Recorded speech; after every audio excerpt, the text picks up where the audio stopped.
Do you have to have a career plan? If you have specific goals or ambitions, then sure, a plan can be helpful.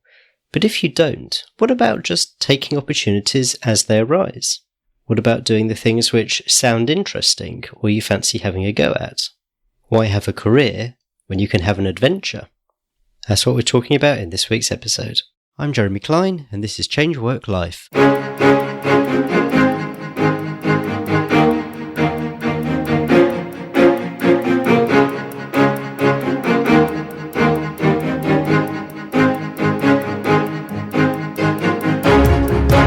Hello and welcome to the Change Work Life podcast, where we're all about beating the Sunday evening blues and enjoying Mondays again.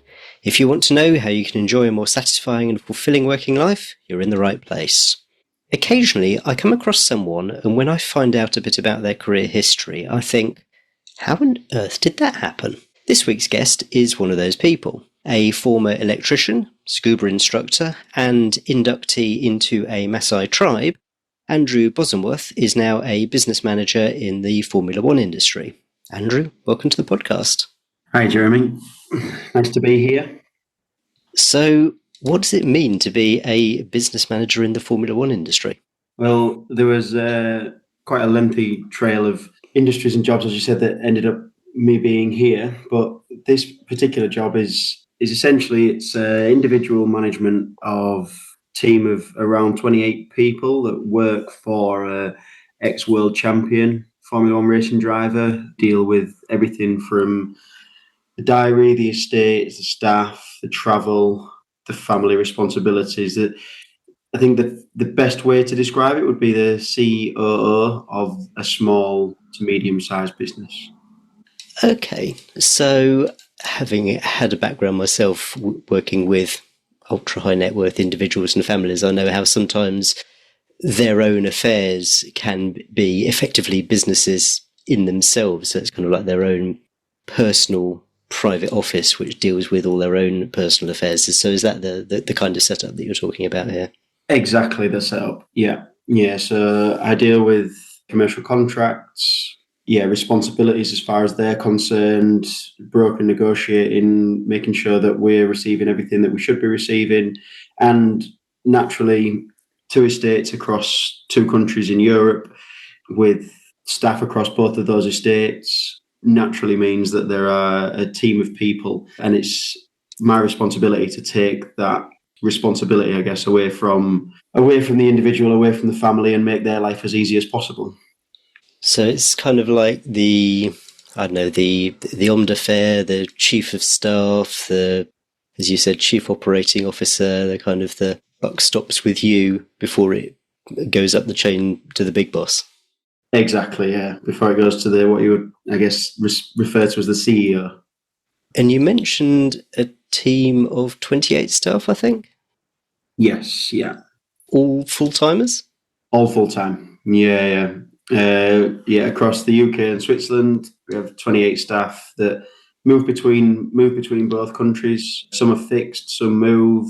Rotation wise, so that the level of service doesn't drop in any way, whether that be on the 21st of June on a Saturday afternoon compared to the 25th of December, the morning of Christmas. Nothing. There's no difference in everything that we do. It just goes 7 days a week, 365 days a year. So we have a team of staff that rotate in and out and make sure that we maintain that level of service throughout the whole period of employment. So how much of your role is things like HR or line management or people management, that kind of thing? Too much. No, yeah, I mean a lot, as you can imagine. We have a middle management structure that does very well. It takes a lot of that responsibility away from me. There's still quite a lot of HR anyway. A lot of making sure that everyone is doing their job properly, even though it is, as I say, it's essentially a medium-sized business. It's still very personable. I know every member of staff very, very well individually. It's not something that kind of I'm removed away from. I'm very much in the weeds as far as that's concerned. I think you need to be with the team of people like that, especially in the in the line of business that we're in. You have to be able to speak with your team and be able to speak properly to them on a day-to-day basis and know exactly what it is that they do. My job, I essentially see, is to know their job inside out. I often say to the team that my responsibility is to make sure that they have the tools to do their jobs properly. So yeah, I'm very much involved in the man management of the team. I want to come back a bit more to your role later on in the conversation, but first I'd love to hear a bit more about the story of how you got there. So I know you've had all sorts of different roles. Can you just briefly talk us through the CV so far? When I was growing up, I was very hands-on. My father was not big into property, but was into property. He would buy somewhere that wasn't very good and would renovate it and try and rent it out, or do something like that. And he did that a couple of times while I was younger, and I would generally go and help him out. And that got me into a trade kind of background. So when I left school at 16, I went and got an apprenticeship at the local council, which was a shock in itself because they didn't employ 16-year-olds out of school in the local council. Most of the apprentices were about 40 years old, if not more. They didn't really employ youth. So when I ended up when I went for a group interview, first of all, I got in and I thought I was in the wrong place because I expected to see a lot of young people going for apprenticeships, but it wasn't at all. It was, as I say, probably average age of 35, 40. Anyway, so I thought there's no chance I'm going to get this. Went and did the interview, went and did another interview. Anyway, heard back, got the job. Genuinely shocked, but really pleased. Did that role for 4 years and got my electrical apprenticeship qualification. And then I took that as a kind of safety net, I guess, to go off and do some traveling.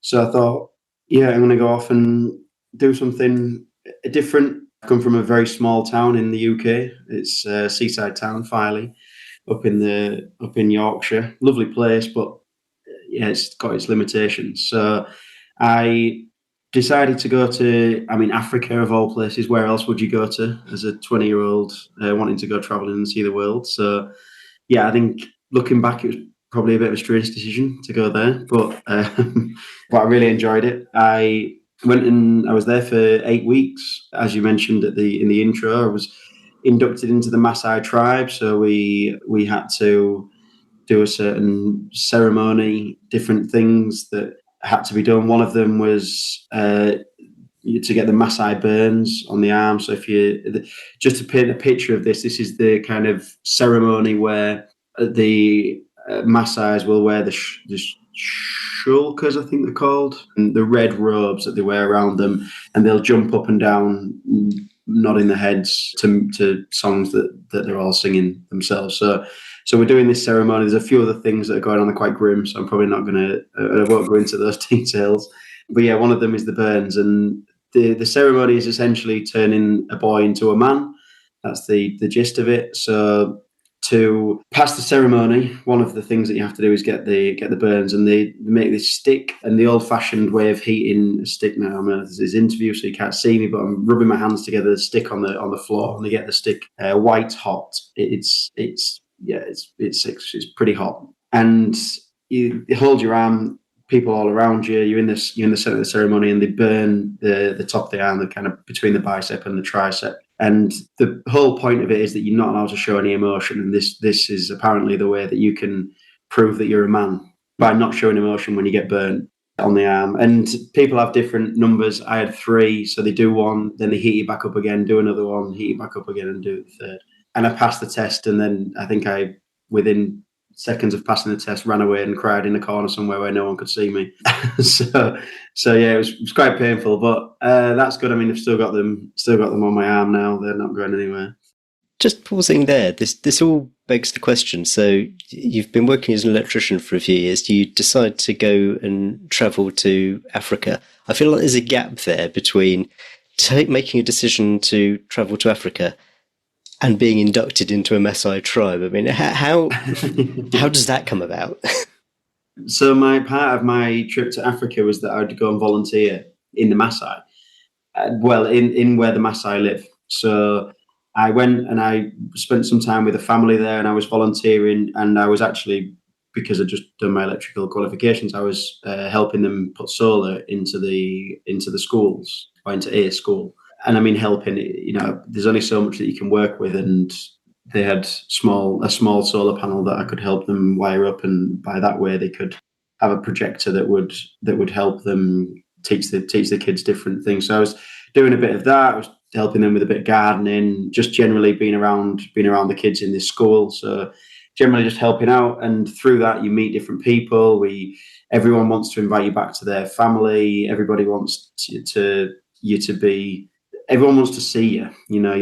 You are this anomaly in their life, and they were very, very interested in seeing you, and they're very hospitable with the little that they have. They're incredibly hospitable. So we'd go out for dinner, we'd go out for meals, and these meals might cost £10 for 8 of us to eat, an all you can eat, almost like Brazilian buffet type thing. I don't know if your listeners probably will know that, where you hold your green and your red flag up if you want some more food. This was the kind of 10 of us would eat there for 6 of us would eat there for £10, and not wanting to flash cash or whatever, but I'd pay for that because it's £10 to me, and probably a lot of money to them. So we return the hospitality. It's all very welcoming, and then we were just one thing led to another, and we found out about the ceremonies and everything, and then we went through it. They were having a ceremony. I stayed on a little bit longer to be a part of the ceremony.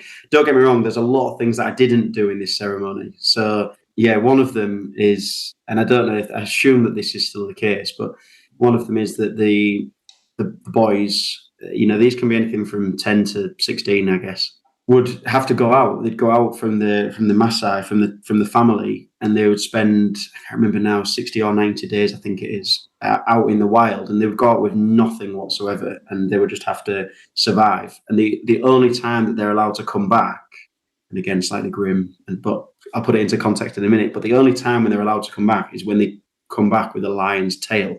Basically, that shows that they've killed a lion, which is part of their transition into being a man. Now, that's a lot more difficult now, obviously, with the park rangers and things like that are in place and stop that happening. But they would go out in groups in between 12 and 16 years old, and they might go out 4 or 5 of them, and part of their induction into becoming a man is to come back with that scalp of the lion. Now, obviously, I didn't go and do that before the comments of the listeners start going. I just did the burns and drinking some not very nice stuff, but again, we'll go into that.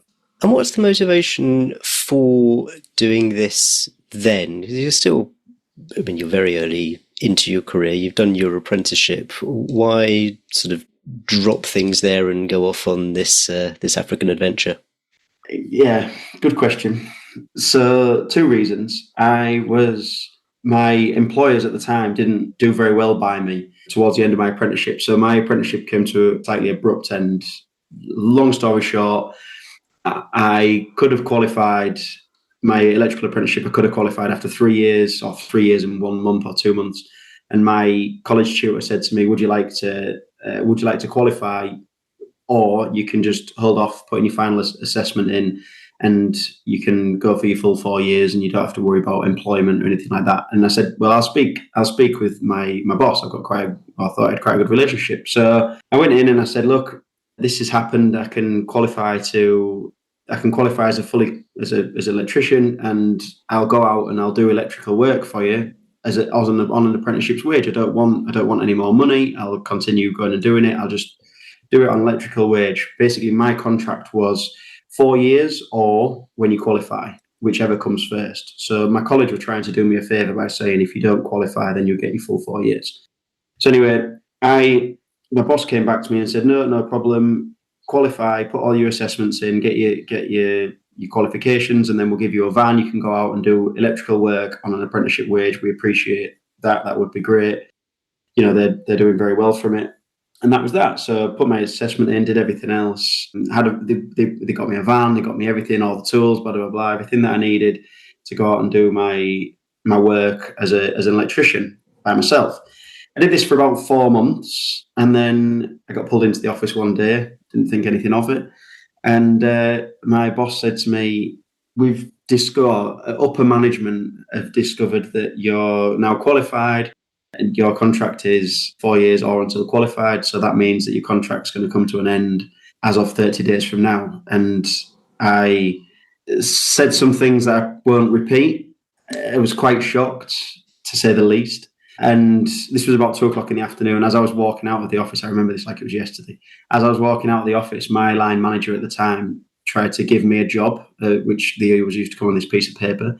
Tried to give me a job and said, "Oh, would you mind going to that this afternoon?" And again, I won't repeat what I said, but I think I said, "You can shove this." My line manager kind of looked at me and was, we've always had a good relationship, so he was a bit surprised. And then he looked at the other manager and then my his supervisor, and he just said, "No, just leave him. He's gone. Just don't say anything about it. Don't worry about it. Just let him go." Anyway, so that was about 2:00 in the afternoon. I went back and I was 19 at this point. Yeah. So I went back and I'd gone to work that morning. I remember I'd gone to work that morning. Mum and Dad had seen me out the door. Everyone talks about a council's a job for life and things like that. And they had a great idea that their son was sorted, he was through his apprenticeship and he might have this job forever. I came back at about 2:30 that afternoon, went online, found this volunteering thing in the Massai, applied for an Australian work permit and applied to be a scuba diving apprentice on a small island in Malaysia. I think I booked my flights from Africa to Australia, but I hadn't booked my flights into Africa yet because I didn't know what date I was arriving exactly. My mum and dad came back through the door at about 5:45 in the afternoon, and I wouldn't normally be back by now. And they said, "What are you doing? What are you doing home?" And I said, "I'll get into that in a minute, but I need to know if you think that I should book this 4-week volunteering course in the Massai. There's only one left, and I'll be going in 5 weeks' time." And I remember my dad just being like, "Whoa, hold up! When you walked out the door this morning, you were an apprentice at the East Riding Council, and now you're booking a flight to Africa, and you're going to go and be an apprentice. You're going to go and volunteer in the Massai there in 5 weeks. Where did that come from?" And I said, "Look, I've got no time to explain. The office closes in 15 minutes. I need a decision. Do you think I should do this?" And they kind of went, "Well, no, we don't really think you should do this, but it's up to you." And they've always been very supportive of anything I've wanted to do and anything I've done. And I said, "Okay, well, that sounds like a yes to me. So I'm going to book it." So I did. And I booked that. I got confirmation of my working holiday visa because I don't know what it's like now, but in Australia, it was instant confirmation when you were a 28, 19-year-old wanting to go and work in Australia. So I got instant confirmation from that. I got confirmation of the booking. And because Malaysia was obviously is time in front, by the time I woke up the next morning, I had an interview booked to do this scuba diving apprenticeship in Malaysia on an island that was run by an expat lady, great lady. And I had an interview booked for that. So when I walked into work the next day, and all the guys said to me, they were shocked as well. They said, "Oh, I've just heard the news about everything." They said, "Are you all right?" I said, "I'm absolutely fine, lads." I said, "I'm off to Australia, Africa, and Malaysia. I've got it all booked. It's all sorted." And they were gobsmacked. So it was one of the worst and one of the best things that happened to me as well. Yeah.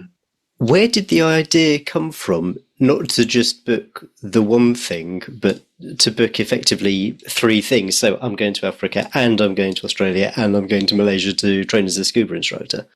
I don't know. I guess I've never done things by half. And, that was probably exactly the same question my dad had. He said, "Why didn't you just book Australia? Or why didn't you just, one of them?" I guess Africa, I wanted an exit. I was very keen to go. I don't know why, but I was very keen to go. But I was pleased to know that I was leaving as well. I was very keen to get there, but I was very keen to get out. Australia always had the allure of just, sun, sea, everything you see on the adverts and stuff like that. I think I was very, very keen to go there. And Malaysia, to be honest, my sister was she'd applied to do another job there. And I knew that she'd done something like that, applied to do something like that. And I just thought, you know what? I've always been a swimmer. I love swimming. I've enjoyed scuba diving a little bit that I've done of it. Why not? and yeah, I think having a little bit of structure, a loose bit of structure. So knowing that I'm just going to Africa for 8 weeks, knowing that I needed to be in Malaysia 8 months later, and then filling in the gaps made it easier for me to get my head around it and to plan. So gap years aren't uncommon. So people often do them before university or after university, or maybe take a break from work. When you booked all this, did you have like a plan? This was going to be for a year and then you were going to come back, or what was the plan or the thinking at that stage? Never had a plan to come back. I never had a plan, as you can probably tell by the gist of this conversation. I never had a plan.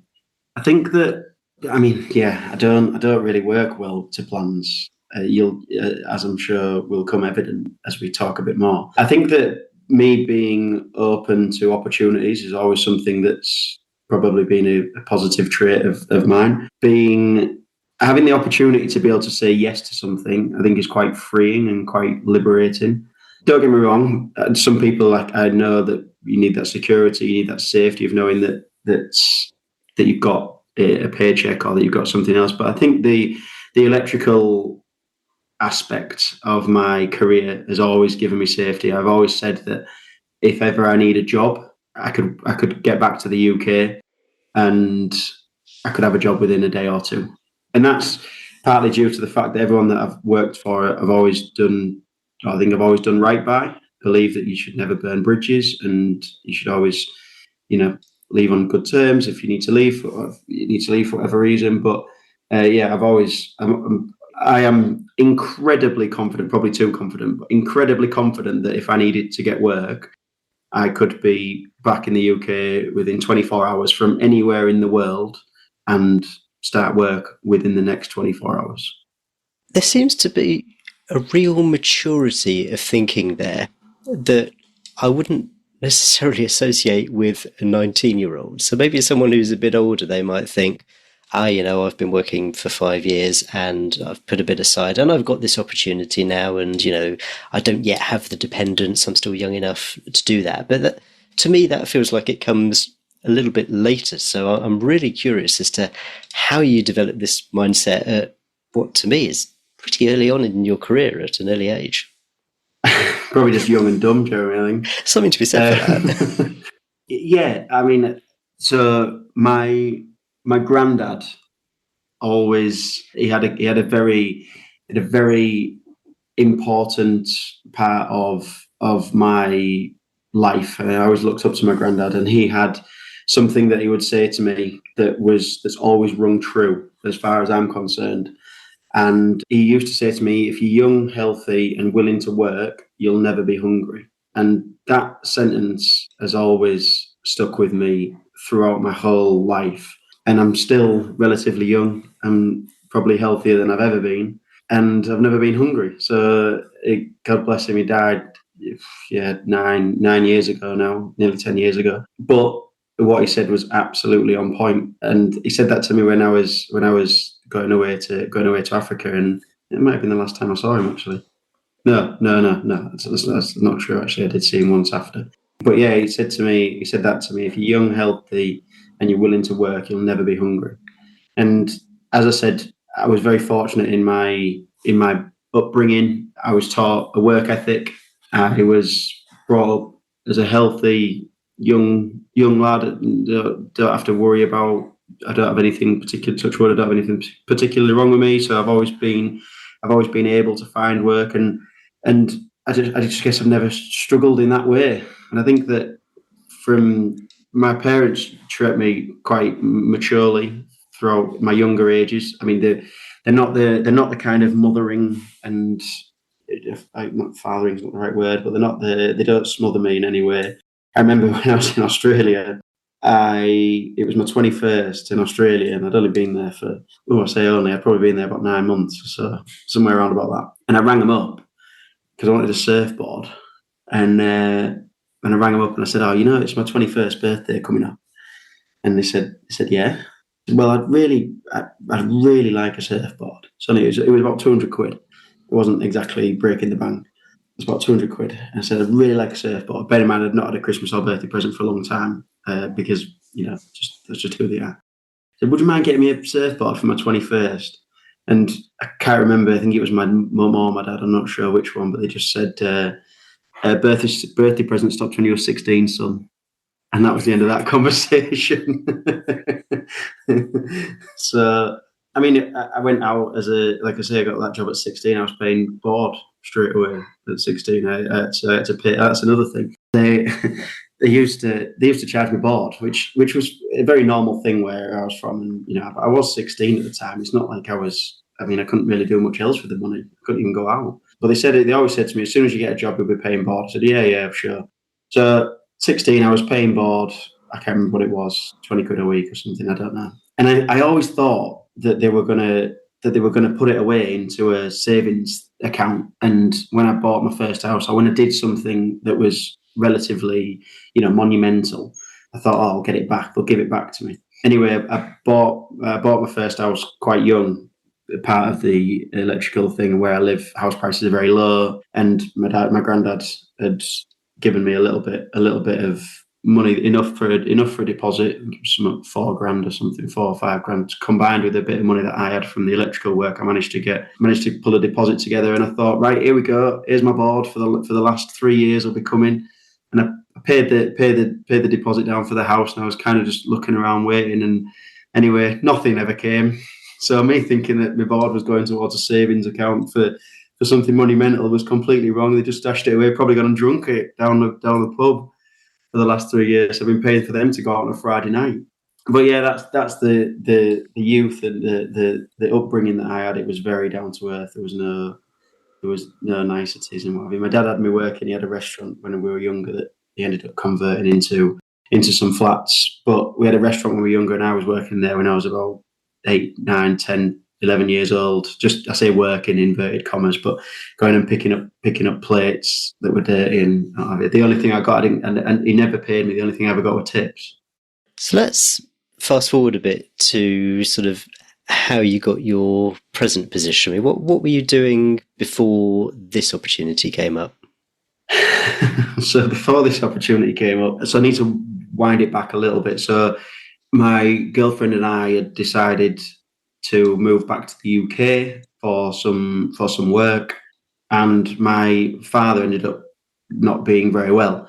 So I had to change the job that I was doing, and I started just doing self-employed electrical work. So I was working for myself. I had a couple of lads that were working for me, and we were contracting work around the north of the UK, basically. So I was doing that for a while, and my partner's a very, very good chef, and she was working for a chef called Tommy Banks in the north of the UK doing chefing. And then COVID hit, and Fanny got furloughed from her role, and I was actually working on a supermarket at the time. And I don't know if you remember, but trying to get any toilet roll or a bottle of water during COVID was like pulling teeth. So supermarkets were, especially building a new one because they wanted people to spread out more and et cetera, that was classed as essential work. And we actually were pushed by the government to get it through quicker than what it was supposed to be done in the first place. So I was working crazy hours, and Fanny wasn't working anything. We ended up getting a dog, which was the best decision ever. The best thing that ever came out of COVID was Frank. We were having a walk, walking the dog during COVID, and she turned around to me and said, "Why are we here?" And I said, "Well, hold the phone." I said, "We've come here for you." And she said, No, we've come here for you." I still maintain we definitely came here for her. Yeah, you'll have to speak to her about the other side of that conversation. So anyway, we both went, well, we're both here. We both thought that we were here for each other, and we're not. So why on earth are we here?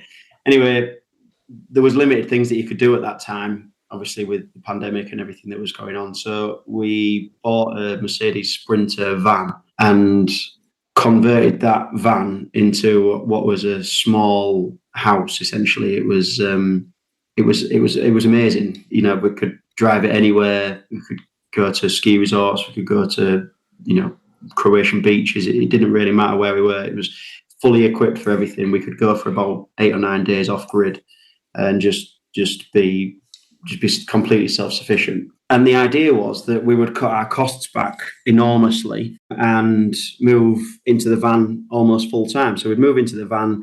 The idea was if we worked for 2 months a year, we could have 10 months off in the van. And it would work. It would work without a shadow of a doubt. We cut our costs down to about £1,000 a month.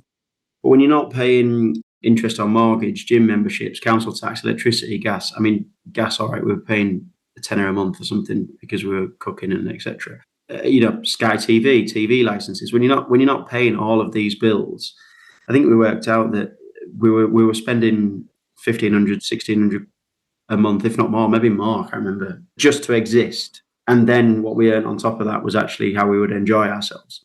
And we figured out that we were only spending about £1,000 a month on enjoying ourselves. So I said, well, it's quite easy to earn 12 grand a year. If we can cut the rest out, it's quite easy to earn that. So that's what we did. We cut the bills down massively. We sold almost everything, rented the house out in the UK, jumped in the van and went across in the van. And traveling in the van during COVID was about as good as it can be because we were completely self-isolated with each other and Frank, and we didn't struggle in any way whatsoever. So we did 10 months of that, and then we were ready to do our 2 months of work. And Fanny, as I say, very good chef. So she would go down and chef for somebody in the south of France in a chateau down there. So she'd do 8 weeks of that. And I'd go back to the UK and do 8 weeks of electrical work. We'd earn, between us 6,000-7,000 each, maybe something like that. Because you earn such little amount of money, everything you earn on that you earn because you're below the tax threshold. So you're not pay tax on it. So you earn everything that you keep everything that you get. And that was enough. And during that time, the people that Fanny was working for knew my current employer. So, and they knew that he needed somebody to run the estate in Switzerland as a management couple. And it fit our criteria quite well. We've done luxury, high-end individuals before and property and etc. It was management, it was driving, it was everything. And it was in the world of Formula One, and she knew I liked Formula One. She rang me up one day, I was at work, and she said, this opportunity has come up and I think it might be quite interesting. I said, absolutely not. The last thing I want to do is get back into a full-time job. I said, we work 2 months a year. We have 10 months off. Why on earth would we want to get a full-time job? As the powers of persuasion that she seems to have managed to convince me to do the interview at least. I said, fine, I'll do the interview. Did the interview and, it was interesting. And she's right, it is an interesting world, and it's Switzerland that we live in, which is beautiful. So anyway, I agreed to do the interview, then agreed to do a face-to-face interview, came over, did the interview here. We then had to go back to the UK, and Frank, the dog, had to do an interview because he's got dogs. So it's like, well, I don't know if the dog will fit. I said, yeah, no problem, we'll bring him over. He'll fit anyway. It's like just a big softie, but yeah, he'll fit anyway. So he passed his interview, and then we said, right, we'll do it for 6 months until you find someone permanent, because they were struggling for someone at the time. Brexit and everything made it quite difficult for them to employ an English-speaking person in Switzerland. That could do everything that they needed.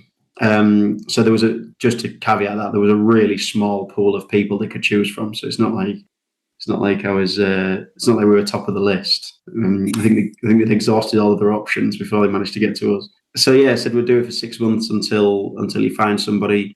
And anyway, 6 months down the line, he said, look, we don't really like temporary staff. We're not in that business. There's a lot of important stuff that we deal with, and we like permanent staff. So would you like to stay on permanently? And anyway, we agreed.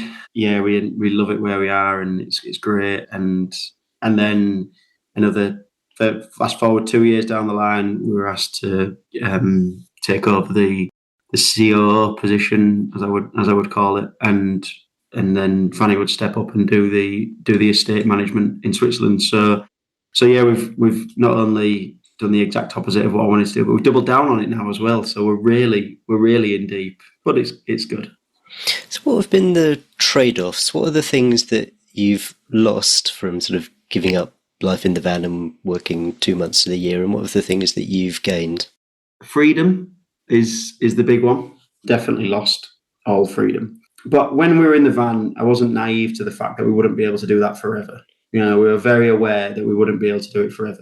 My reason for wanting to do the van when we did was because I think that as people, we don't I think the system's broken as far as working all through our prime years and then getting to an age where we can retire and then, our body's breaking down or not being able to do the same things that we want to do.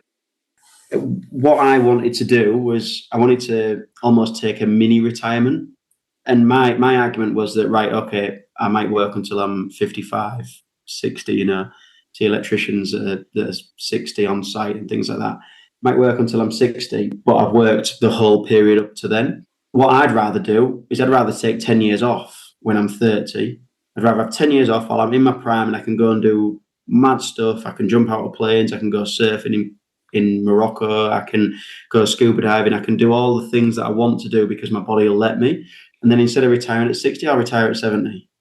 So what? It doesn't make any difference when you're that age. In fact, it's actually easier because no one expects you to do anything on site when you're 65. You get away with all the easy jobs. No one's asking you to pull big cables in when you're 60. They're like, oh, let him do it. He'll be fine. Leave the guy. Give him the easy stuff. So I said, look, why are we doing it? Why are we working our prime time? So I was very aware that the van wasn't going to be forever. So I guess that the van just wasn't for as long as what I thought it was going to be, is what I kind of wanted it to be. But that's still very much, we don't have the van anymore, but it's still very much an idea for me is that I'll take mini breaks throughout my whole working career. I certainly don't anticipate working in a career all through my life and building up, my skills in one individual thing. I think, in fact, that's quite the opposite of my intention. I think that through working in different industries, you build a set of skills that are very transferable, and you can do a lot of different things, and that keeps life interesting, keeps you kind of grounded. When I go into a job where, this job, I had absolutely no idea what we were doing for the first. How long have I been here now? Nearly 3 years. For the first nearly 3 years, I had no idea what I was doing, and I'm still learning as I go. But I learn quite quick generally, and I think it's quite important to keep doing that. But definitely trade off freedom. Freedom is probably the biggest trade off. But the way that I look at it is that for every day that I do at work here, when we finish in however long that might be, is probably 2 days off. So if I come now and do another couple of years, then the way that I look at it is I could probably have another 2 or 3 years off when we finish. And then I'll pick something else up.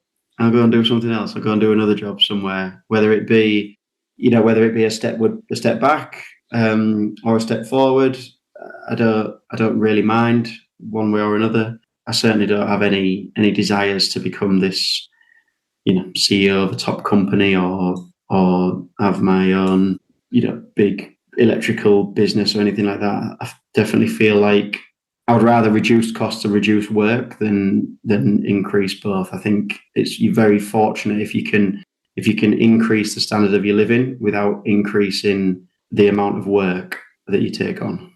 When you tell people, friends, family, about the decisions that you've made with work and your plans for this, sort of lots of mini retirements, what sort of reactions do you get? For that exact reason, I genuinely don't. I never tell people. I'll tell my friends I'm going to retire in 5 years or whatever, and then something will come. We were ready to retire. We weren't ready to retire, but we had the thought that we were kind of retiring 4 years ago and jumping in the van and then just jumping back in for 2 months and back out. But then this opportunity came up, and the only reason why we could take this opportunity was because we put ourselves in a position where we were in this crazy role of, we didn't have to give any notice from work. We didn't have to quit work. We didn't have to make all these tough decisions. If we were both even if we had have bumped into the right people to find this job in the first place, if we'd have both been in full-time employment and I'd have been working as a sparky back home and I had a couple of staff working for me and she had a good job in a restaurant, would we have dropped everything and come here?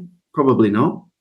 Now that we've done it and now that we're in the position, it's one of the best things that's ever happened. But if we had to actually consciously make a decision, it's going back to your question of what made me go to Africa after being an electrician. If they'd have kept me on at the council and then just employed me as a full-time electrician, none of this would have happened. Their action of forcing my hand is the reason why the catalyst to or how all this started.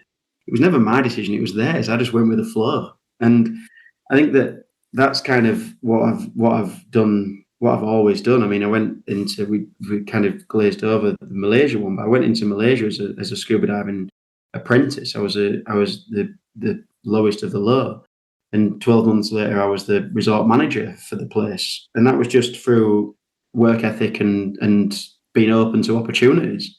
I was what was I 22, 23 maybe, I'm not sure, 22, 23 years old, and I was running a resort on the southeast coast of Malaysia with, again, probably about 28, 30 staff, similar size to this. Such different staff. There was some 70-year-old devout Muslims there. There was 19-year-old backpackers who were there just for a good time. There was younger, less religious. There was a lot of Indonesians that worked there. There was a whole different. And when I first started the job, I couldn't speak the language. I couldn't even talk to them and communicate properly with them. And I was, supposed to be running the place. And I mean, it went really well. The guests were really happy. The staff worked really well. It all worked out fine. But if I'd have had a plan in place that I was leaving the resort after my apprenticeship, then that would never have happened. But I didn't. I just kind of waited to see what came up and what happened. And some people that I met at that resort ended up being the reason why I went to the next job as well. I think I don't believe in destiny or things like that, but I do believe in fate, and I do believe that you make your own fate. And I think if you put yourself in these positions, if you put yourself in situations that are good situations and positive situations, I think that you'll find that you'll generally cut a path for yourself in the way that you need to do it. I reckon there are going to be people listening to this with a certain amount of envy, and they're going to think, oh yeah, no, this idea of travelling around in a van, of only working 2 months a year, of just kind of, looking at opportunities out there and taking them, it all sounds good, but, and there's going to be reasons that people tell themselves, maybe it's kids, other responsibilities. I think there's going to be a lot of fear, what if you get ill? What if something happens like another pandemic and you're not able to travel? What if, the assumptions on which you are kind of basing this life turn out to be incorrect? And I'm really interested to know whether those sorts of fears have crossed your mind, and what you'd say to people who've kind of thought, oh yeah, and it sounds great, oh, but it's not for me. And if everyone did it, Jeremy, it'd be a nightmare. So I'm glad that's not the case. And you know what? I totally respect anyone's decision to follow the path in which they follow. That's our choice, and that's beautiful that we do have that ability to be able to choose how we want to go about life. My challenge, I guess, would be that every single question that someone says, what if, you just deal with it as and when. There is nothing. If somebody, when you go to Australia, you could go to Australia on holiday. If you were worried about the what ifs, what if my mum gets ill while I'm over there? Absolutely a fair point, very fair point. You jump on a plane, you come back, and it's 24 hours. And that's the reality of what it is. I've never put myself in a position where I've thought where I've not had enough financial to be able to get a flight home. I've never put myself in a position where I've been unable to afford a decent meal. I'm not going around Australia living on super noodles. We were eating good food. We were doing our thing. And if I ever needed some money, I went and got a job. And wherever I was in the world, everywhere needs work. Everywhere. And I always went and did that. Whenever I talk to, and this is only to the people that I can be very candid with, but whenever I talk to the people about what I do, every single thing that they come at me with is just a nonsense excuse for for not doing what it is that I'm doing. Now, I say to them all the time, look, you don't need an excuse to do it. You can just say, look, this is just not me. And that's fine. The only thing that I would say is that I don't have children, and I can completely understand why people with children wouldn't want to do wouldn't want to live the way that I live, because I do think that once you have the responsibility of a child, your priorities change considerably. And I completely understand that, because you are, I'm sure, and again, I can't speak from experience, but I'm sure you're thinking, right, I need to think about what I'm going to do to afford to put my children through university, or to afford to live in a good catchment area so that they can go to a good school. I completely understand everyone's decision to do that. I completely understand that reason for everybody. But I think that's why, go back to the reason why I did it when I was younger. And everyone needs to do these. People say, "Oh, I'll do this when I'm a little bit older," but it should be the reverse of that. You shouldn't be doing it when you're older, because when you're older, you've got things like a mortgage, you've got things like children, you've got dogs, you've got parents that are maybe a little bit older that might need a little bit of looking after. You've got all these other things. But when you're 20 years old, you don't have any of that. No, not everyone. I know some people do, but that's the time. That's the time to go and do it. That's the time to go and take risks.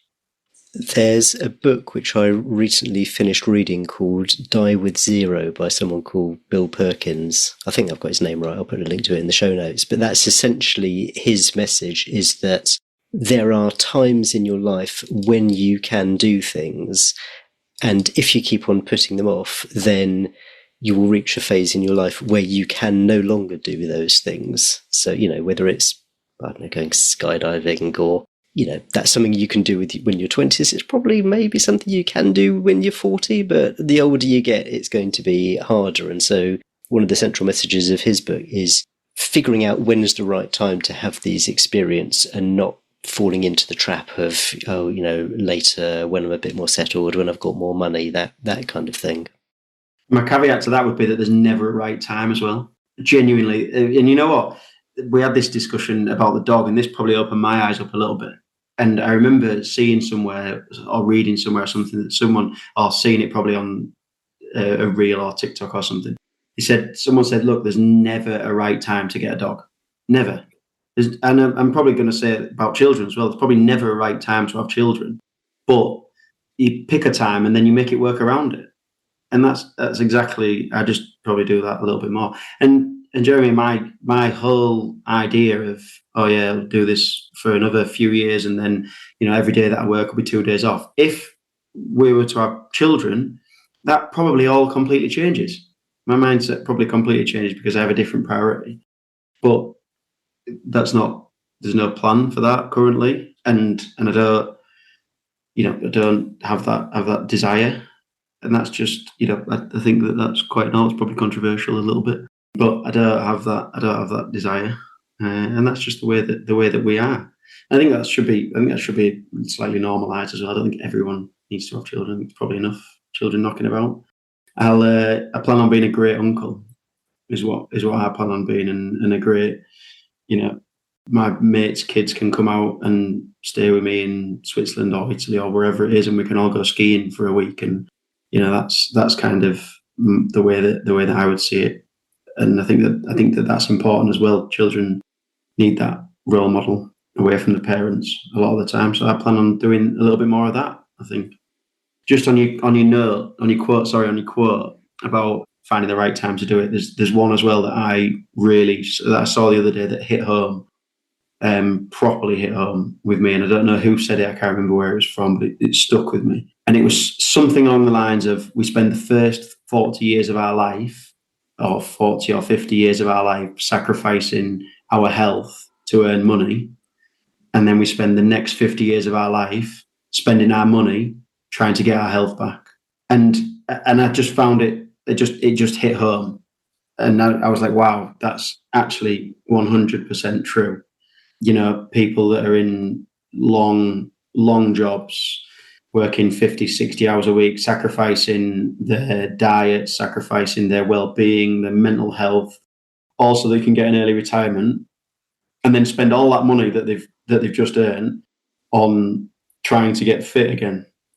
I mean, to me, that just makes absolutely no sense. I think I would prefer to balance that out throughout my whole life rather than going one way or the other.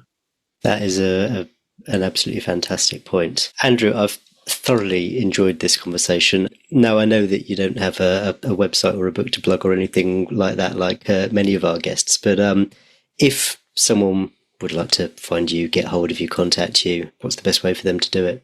Yes, I used to do TikTok quite a lot. I don't do it anymore because it's not the line of work that I do. But TikTok and Instagram are probably the two best ways, and it's f1.ab.22. So that's the best way to find it. And just on one more quote, Jeremy, just because I love it and I think it's really interesting. And it's a very short one, but I saw it when I was very young, 18, 19, and it hit home for me, and it's probably stuck with me ever since as well, was the only problem with if you ever win the rat race is that you're still a rat. And when I heard that, I thought that, yeah, that's very, very, very true. And people talk about that a lot, and, doing well in the rat race and et cetera, but it's not something for me.